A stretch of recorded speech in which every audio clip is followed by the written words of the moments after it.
I recently had a coaching client who found himself in a frustrating situation. He had done well on his written exam, not the top score, but well positioned nonetheless, and he contacted me for oral board coaching. He was led to believe that his oral board was going to occur within a few weeks and wanted to do his best to be at maximum readiness. Normally I suggest a longer paced approach to oral board readiness than 2 or 3 weeks, but that does not mean that improvement cannot occur in a short period of time. As I do with all of my coaching clients, we laid out a plan based on our start date for coaching and leading up to the projected date of the oral board. By coaching session number 3, which was less than a week from the projected oral board date, it started to become clear that the date that had been projected for the oral board was no longer realistic. It was summer, and there were a good number of candidates who would be competing in the oral board, some of whom likely had pre-approved vacations, and not a word of confirmation was released by the administration regarding the oral board date. A mutual decision was made between my coaching client and me to slow down the intensity of our meeting dates and wait until more information was known. What happened next is the purpose of this video. As the projected oral board date came and went, followed by weeks without any word of the oral board being announced, my highly motivated coaching client became more frustrated and less motivated.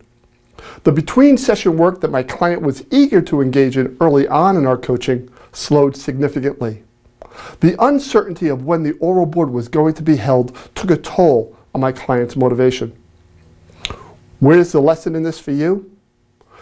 When you have an opportunity to include a delegation aspect to your oral board responses, be sure to tell the oral board that you will assign a deadline for when the task is to be completed. You see, deadlines do 3 things really well. They instill certainty, a sense of urgency, especially as the deadline nears, and they have a productive impact on motivation. If there is no clear deadline, as was the case for a while with my coaching client, the corresponding reaction may result in a demotivating impact.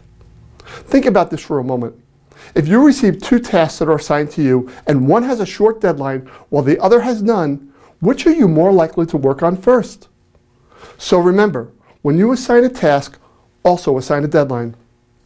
Oh, and by the way, that coaching client that I mentioned at the beginning of this video, eventually he was made aware of his real deadline, the date of his upcoming oral board. He resumed coaching and he demonstrated the enthusiasm for his oral board preparation that he had shown me when we first met. And although he was not number 1 after his written exam, he was after the oral board. Deadlines motivate.